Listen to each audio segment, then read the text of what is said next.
Why don't we get a few words in from the veteran of this Manchester City side? Here's Fernandinho.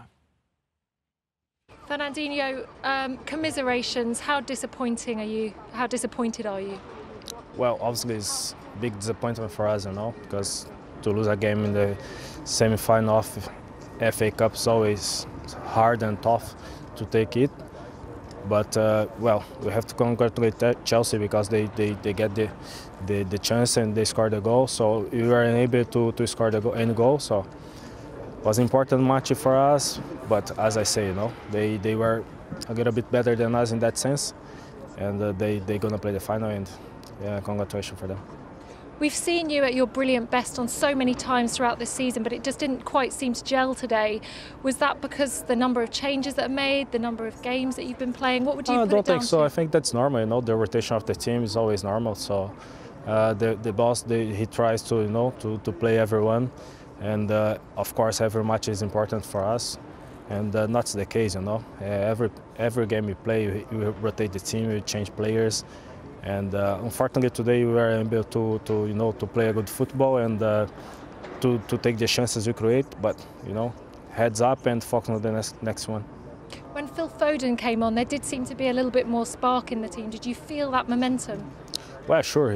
He's a young player. He's living a great moment now, so he's full of energy, and he transmits this for the team as well. And it was very good to see him comes on the second half and change a little bit the game for us. Talk to me about the nature of how the goal was conceded. How disappointing was that? Well, obviously, the way we play, we try to press high as much as we can and try to recover the ball as high as you can the opposite side of the pitch. And obviously, we leave a little bit space behind our back line, So they explore this space, and they have a very good players, quality players, and they found the space, and they were so good on the final action that they scored a goal. Huge disappointment today, but how hard is it going to be to get back up again, to come back here again next week for another? Well, for the team which wants to fight for every trophy they go, every tournament they go in, so you have to refocus as soon as possible. And tomorrow, when you get back to the training session and start to prepare the game, and Wednesday against Aston Villa, and then next one the final. So I think that's the main reason we are here. Every game we are going to play, we have to be ready and to give our best on the pitch. Okay, good luck for that one, and thank you for talking to us. Thanks there to Alison once again alongside Fernandinho, really leading by example there, veteran of the side, Andros. And you've been playing Premier League football, well, pretty much as Manchester City have ascended to become the dominant force within the division. Fernandinho's been a heavy part of it, but as we've seen over the past couple of seasons, a departure of that spine. Aguero's going to be leaving. We saw Kompany leave not too long ago. Joe Hart was the keeper. David Silva left at the tail end of last season. And Fernandinho, we're not too sure about his future, but I mean, how underrated is he? Because he doesn't make those flashy tackles, but his anticipation leading to interceptions, it's mind-blowing at times, statistically speaking. Yeah, and I think players like Fernandinho, they don't really get the credit they deserve because, like you said, they're not on the stat sheet. They don't score goals. They don't create goals.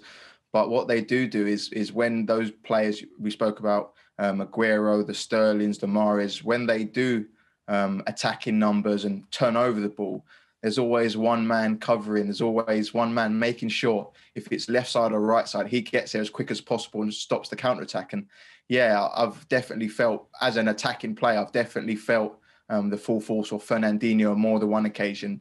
And he's a great destroyer. And even tonight, he snuffed out a few attacks. He may not be as sharp as he used to be, but he still did a job there today. And yeah, it'll be a big miss for Man City once he does finally leave for good. And you know the funny thing, Scott? A few years ago, it was Jorginho that was heavily linked to Manchester City, seen as very much a Pep Guardiola player. The deal was apparently this close to being done until there was some dilly-dallying. Sarri joined Chelsea and brought along Jorginho with him. Yeah, that's right. I think they're slightly different players. Jorginho is more of a starter of attacks, sitting in front of the back four, whereas Fernandinho is like a Kante in terms of just breaking up play. And Andros is absolutely spot on. I can tell you, I mean, back in the day, I played with Eddie Newton, who played that role, and he was the original Claude Makelele, let me tell you. You know, he could come over and players were going forward, but he'd come and help you. It'd be a 2-on-1 against you, and suddenly his reading of the game was absolutely superb. Fernandinho has been brilliant. He gives the flair players the license to go and do what they need to do. And, you know, because if it wasn't someone like him in the last 5 or so years playing for Manchester City, these flair players wouldn't have had the chance to go forward in the first place. So he's been absolutely superb. And in terms of Jorginho, but he's a leader. He doesn't come across as, you know, one of these really sort of vocal, how can I put it, like a Roy Keane or even a Fernandinho in terms of a destroyer. But he is a leader. I know for a fact he's a leader in the dressing room. And in terms of getting on the ball, in terms of taking responsibility of perhaps any free kicks or certainly penalties, he's the one who steps up as well. He's a fantastic ball player. Defensively, yes, not the best, but I think both Sarri and Frank Lampard, and now Thomas Tuchel, though obviously is like a two-man midfield in there, realises just exactly what he can do.